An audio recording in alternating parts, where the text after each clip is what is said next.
नमस्कार साथियों, कैसे हैं आप सब। उम्मीद करते हैं आप सब बहुत ही अच्छे होंगे। तो मेरा नाम है हर्ष और स्वागत करता हूं आपकी अपनी यूट्यूब चैनल मेंस बाबा के ऊपर में। तो हम लोग क्या कर रहे हैं, हम लोग कर रहे हैं मॉर्निंग के 5 बजे के 5 इंपॉर्टेंट क्वेश्चन जो रिलेटेड है करंट अफेयर्स के अंदर। सो जिन्होंने वीडियो को लाइक कर दिया है, चैनल को सब्सक्राइब कर दिया है, बहुत बहुत धन्यवाद। जिन्होंने नहीं किया है प्लीज कृपया कर दीजिए, साथ ही साथ शेयर कर दीजिए उन तमाम विद्यार्थियों के साथ जो तैयारी कर रहे हैं UPSC, state PCS, SSC, banking, railway इत्यादि किसी भी एग्जाम की जहां पे करंट अफेयर आता है। तो आपका स्वागत है। तो आइए देखते हैं मॉर्निंग के वो कौन से 5 इंपॉर्टेंट क्वेश्चन हैं आज के। तो पहला क्वेश्चन है कि किस इंस्टीट्यूशन के द्वारा state of world population report जारी किया जाता है। तो इसका आंसर है यूएनएफपीए के द्वारा क्या किया जाता है, state of world report, state of world population report जारी किया जाता है। तो यूएनएफ ने, अभी यूएनएफ की फुल फॉर्म क्या है, यूनाइटेड नेशन पॉपुलेशन फंड।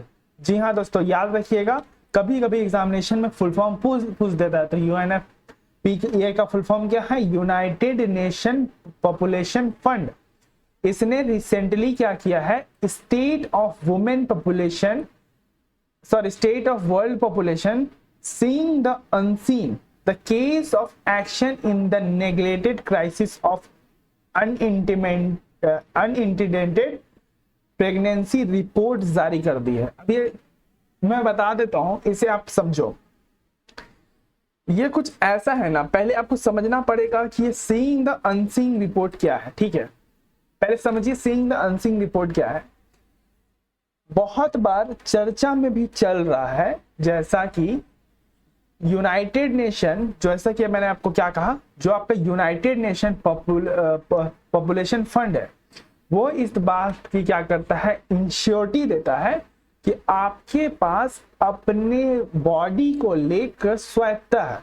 स्वायत्ता मतलब यानी अपने शरीर पे अपना हक है। ये जो समाज है जहां पे स्त्रियों को, यहाँ पे जो वर्ड यूज किया है ना, अनइंटेंडेड का मतलब क्या होता है बेटा, अनइंटेंडेड का मतलब होता है अगर कोई भी महिला किसी पुरुष के साथ संबंध बनाएगी तो वो क्या होना चाहिए, बिल्कुल कंडीशनली होना चाहिए। ऐसा नहीं कि अनकंडीशनली हो जाए या उसके मर्जी के खिलाफ हो। नहीं होता है कि, जैसे मैं इसको आपको कैसे समझाऊं, जैसे किसी भी तरह का प्रिकॉशन का इस्तेमाल ना किया गया हो। अगर सिर्फ पुरुष के ये मानना है कि उसे अपना जनरेशन बढ़ाना है तो वो सिर्फ अपना ही विचारधारा उस पर थोपना चाह रहा हो, ऐसा भी हो सकता है। साथ ही साथ अनइंटेंडेड में सब कुछ कॉज करेंगे। बहुत बार अभी हाल ही में मार्शल रेप के बारे में चर्चा चल रही है। मार्शल रेप क्या होता है, मैं छोटे से आपको ब्रीफ में कवर कर देता हूँ। यूपीएससी एस्पिरेंट ध्यान रखेंगे, इस पर क्वेश्चन जरूर आएगा। अगर कोई शादीशुदा कपल अगर कोई भी संबंध बनाता है और उसमें पति उन्हीं के बिना इजाजत के, तो वो मार्शल रेप में काउंट होगा। उस केस को भी इसमें इंक्लूड किया गया है कि अगर पत्नी नहीं चाहती है पति के साथ संबंध बनाना तो वो नहीं बनाएगी। दैट्स व्हाई ये रिपोर्ट जारी किया गया है कि स्टेट ऑफ जो वर्ल्ड पॉपुलेशन है, वो सीइंग द अनसीन ये टाइटल है। और ये केस जो देखा गया है कि केस ऑफ प्रेगनेंसी नेग्लेक्टेड, ये टॉपिक है इस रिपोर्ट का।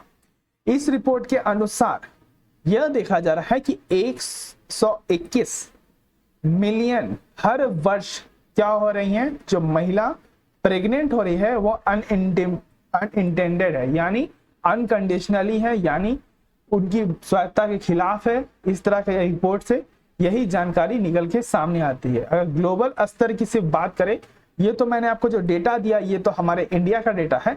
अगर हम ग्लोबली बात करें तो ग्लोबली 257 मिलियन वुमेन है जो क्या करती है, प्रेगनेंसी को अवॉइड करना चाहती है। जो safe and modern method of contraception का मतलब नहीं जानती, जैसे वो चाहती है प्रेगनेंसी को अवॉइड करना, लेकिन ऐसा नहीं हो सकता क्योंकि उसका जो हस्बैंड है या फिर उसका जो पार्टनर है वो चाहता है कि वो प्रेग्नेंट हो, सिर्फ वो उस अपने मतलब अपना जो उसका इंटेंशन है वो उस पर थोपना चाह रहा है। दैट्स व्हाई ये न्यूज में चल रहा है। यूएनएफपीए यूएनएफपीए एक रिपोर्ट जारी किया जिसका नाम था स्टेट ऑफ वर्ल्ड पॉपुलेशन।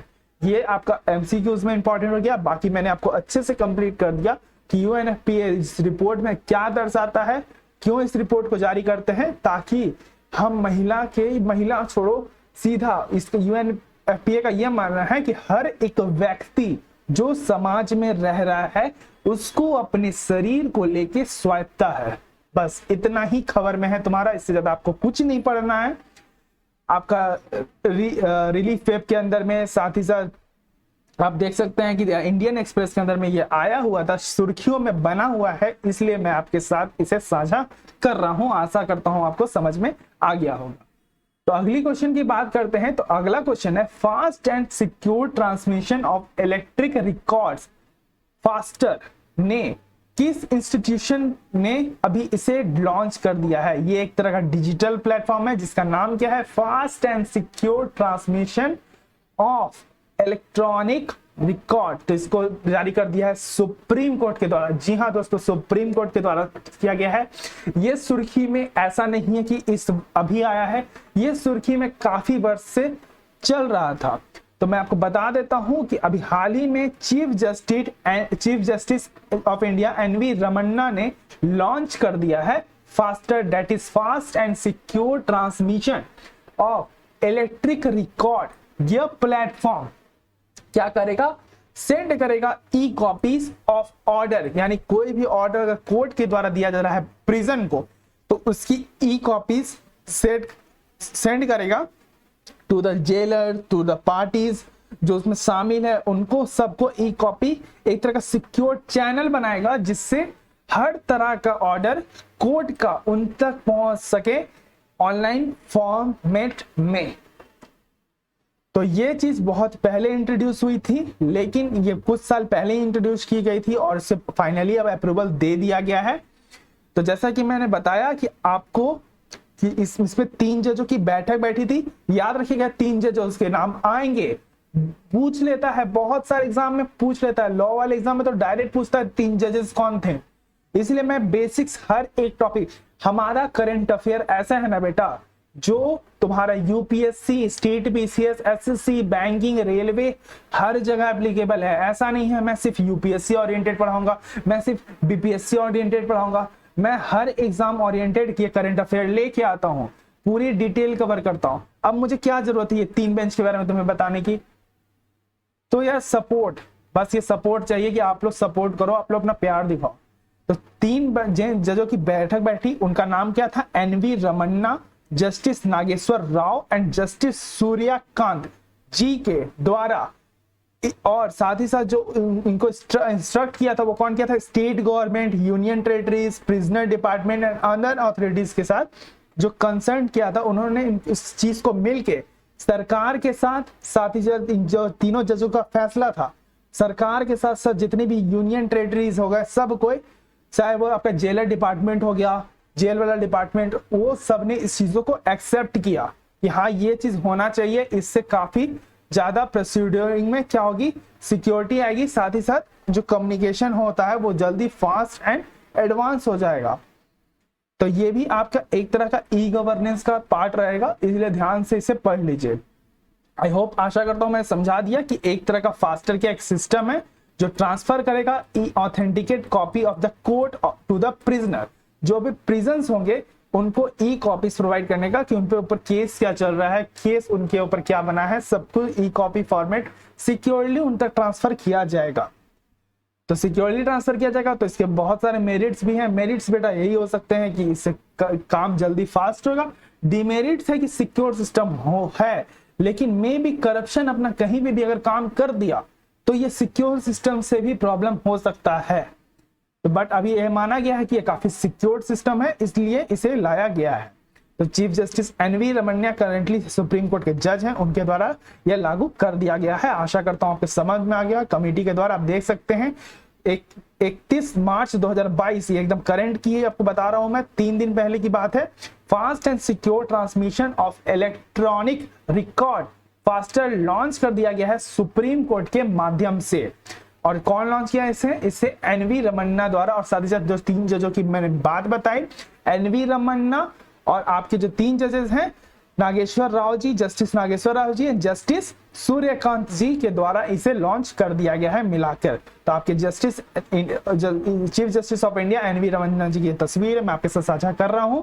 विभिन्न अखबारों के अंदर में आया हुआ था, लाइव लॉ, द हिंदू के अंदर में आया था, इसलिए आपके साथ मैंने इसे कवर कर दिया हूं। आशा करता हूं समझ में आ गया है। अगर समझ में आ गया है तो वीडियो को लाइक करने का कष्ट कर दीजिए, साथ ही साथ चैनल को सब्सक्राइब करने का भी कष्ट कर दीजिए, इसके लिए मैं आपका आभारी रहूंगा।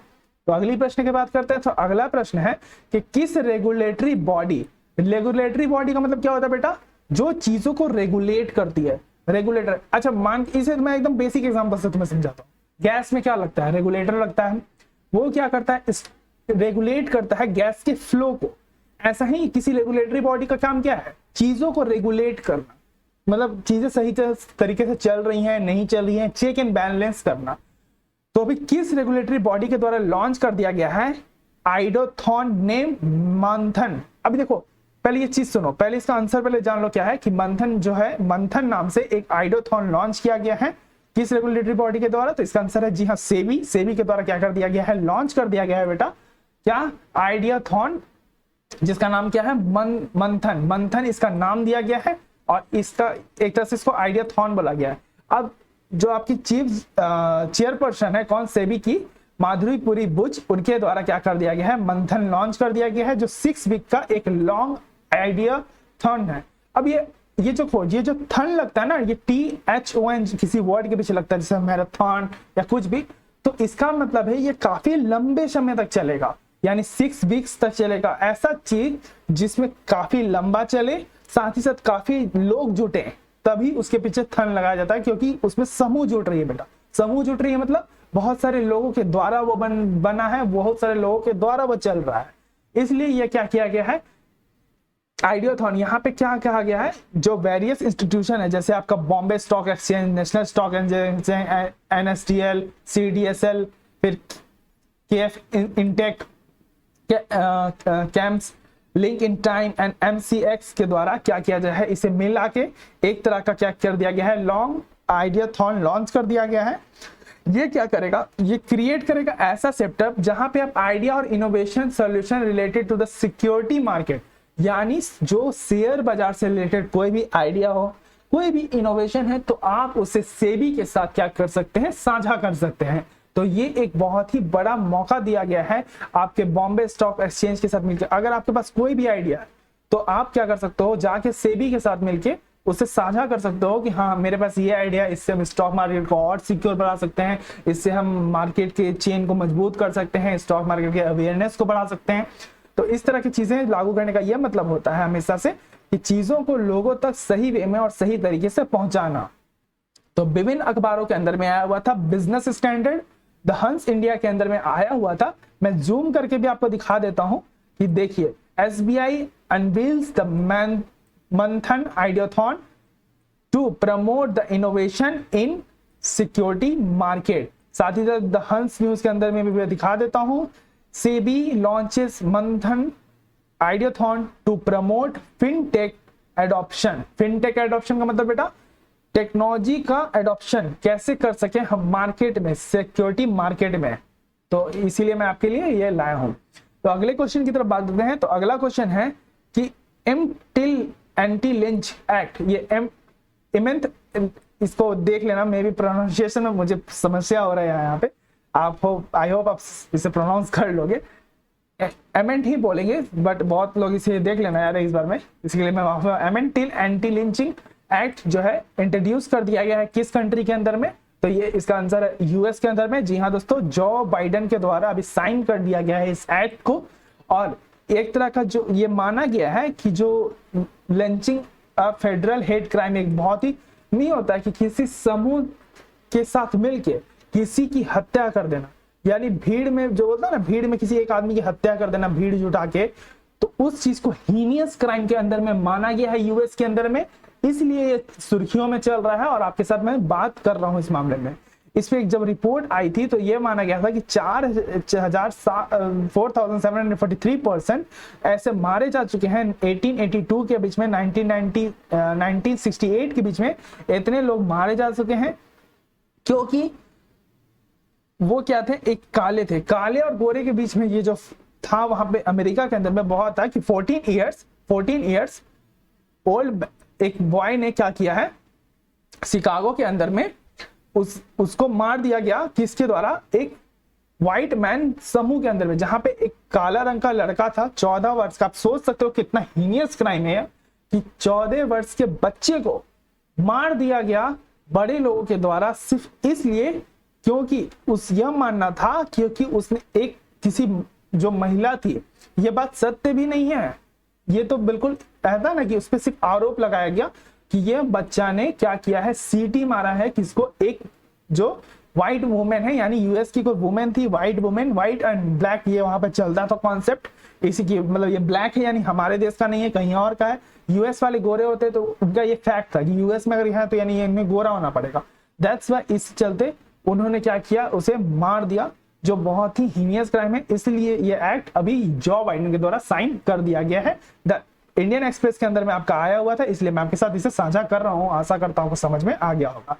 तो अगला और लास्ट क्वेश्चन आज का कि मेंस यानिक साइट और बुद्धास ऑफ बहामियान जो सीम कर रहे हैं रिसेंटली न्यूज में आप सुन रहे होंगे, ये किस कंट्री के अंदर लोकेटेड है, तो ये आपका अफगानिस्तान के अंदर लोकेटेड है। आंसर नहीं दिया है टेक्निकल टीम के द्वारा गया, ये अफगानिस्तान में आपका लोकेटेड है। चर्चा में यह चल रहा है कि आपका जो बुद्धास ऑफ बहामियान है वो अफगानिस्तान के अंदर में है। तो तालिबान रिजिम ने अनाउंस किया है कि वो उसको प्रोटेक्ट करेंगे। बुद्धा स्टैचू आपको दिखा देता हूं कि ये जो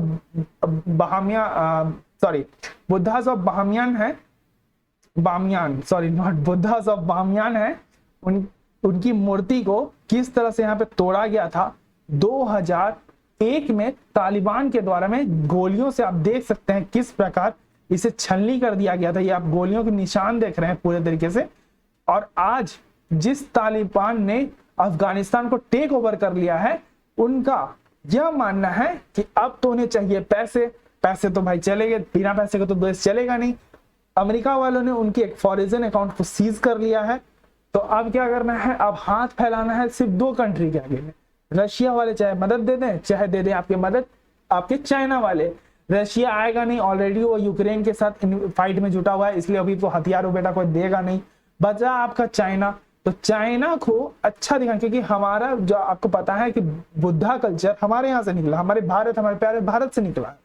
लेकिन और ये विभिन्न क्षेत्रों में जाते जाते फिर ऐसे नेपाल होते हुए आपका पूरा फैल गया चाइना तक, और भी ग्रीक वगैरह में फैला है। तो ये तालिबान जिनके द्वारा मूर्ति तोड़ा गया 2001 में, आज वो कह रहे हैं कि हम आपके स्टैचू को प्रोटेक्ट करेंगे। क्यों? और ये इनका मानना है कि क्यों प्रोटेक्ट करेंगे भाई, इस स्टैचू को क्यों इतना प्रोटेक्ट करने की बात की है, क्योंकि इस स्टैचू के पास क्या है भाई, इसकी स्टैचू के पास एक कॉपर माइन साइट है। जी हाँ दोस्तों, कॉपर माइन साइट है, यहाँ से बहुत सारा कॉपर निकलेगा। उनका तालिबान का यह मानना है कि चाइना को यहाँ के इन्वेस्ट करना चाहिए। और Taliban ruled in Afghanistan and they distracted the centuries of old Buddha statue Bahamias using artillery explosion and rockets। बम से लगा के धमाके से इसे उड़ा दिया गया तालिबान के द्वारा 2001 में। यूनेस्को द्वारा इसे वर्ल्ड हेरिटेज साइट घोषित किया गया था 2003 के अंदर में। तो 2-3 बातें 4-5 बातें इसमें आराम से मैंने आपको बता दी, आपको याद रहना चाहिए। पीटी आने वाला है कि यूनेस्को द्वारा बहामियान बुद्धास को 2003 के अंदर में क्या किया गया, वर्ल्ड हेरिटेज साइट डिक्लेयर कर दिया गया। अभी तालिबान इन्वेस्टमेंट चाहता है चाइना से, तो ये अपना भक्त रूपी दिखा रहा है कि प्रभु आप हो, सब कुछ हमारे आप हो, जय हो प्रभु, ऐसा दिखा रहा है। परंतु ये बहुत ही मतलब बोलता है ना कि पैसा बोलता है, ये सब दिखावटी जिंदगी है। ये किसी के धर्म को अपना लेंगे क्योंकि इन्हें पैसा चाहिए, ये किसी के धर्म को गाली दे देंगे क्योंकि इन्हें पैसा चाहिए। ये पैसा को ही महत्व दे सकते हैं। दैट्स व्हाई ये मैं न्यूज में लाया हूं कि कितने बड़े हिपोक्रेट्स हैं ये लोग, जिन्होंने 2001 में मूर्ति तोड़ी, आज उसी मूर्ति को ये प्रोटेक्शन देने की बात कर रहे हैं। काहे का प्रोटेक्शन भाई, तोड़ा भी तो तुम ही ने था ना। बट यही आपके साथ न्यूज में चल रहा था, इसलिए मैंने आपके साथ इसे साझा कर दिया है। इंडियन एक्सप्रेस के अंदर में आया हुआ था, साथ ही साथ चाइना के एक न्यूज़पेपर में आप आया हुआ था, आप सोर्स देख सकते हो। तो मैं इसके साथ इसलिए आपको सोचा कि पढ़ा दूं, ये कल ही के अखबार में था। आशा करता हूं आपको मॉर्निंग के 5 बजे के 5 इंपॉर्टेंट क्वेश्चन समझ में आ गए होंगे। अगर आ गए हैं तो वीडियो को लाइक कर दीजिए, चैनल को सब्सक्राइब कर दीजिए, साथ ही साथ शेयर कर दीजिए अपने तमाम मित्रों के साथ। तब तक के लिए मुझे दिया गया, अपना ध्यान रखें, बड़ों को सम्मान दें, छोटों को प्यार करें। धन्यवाद। जय हिंद, जय भारत।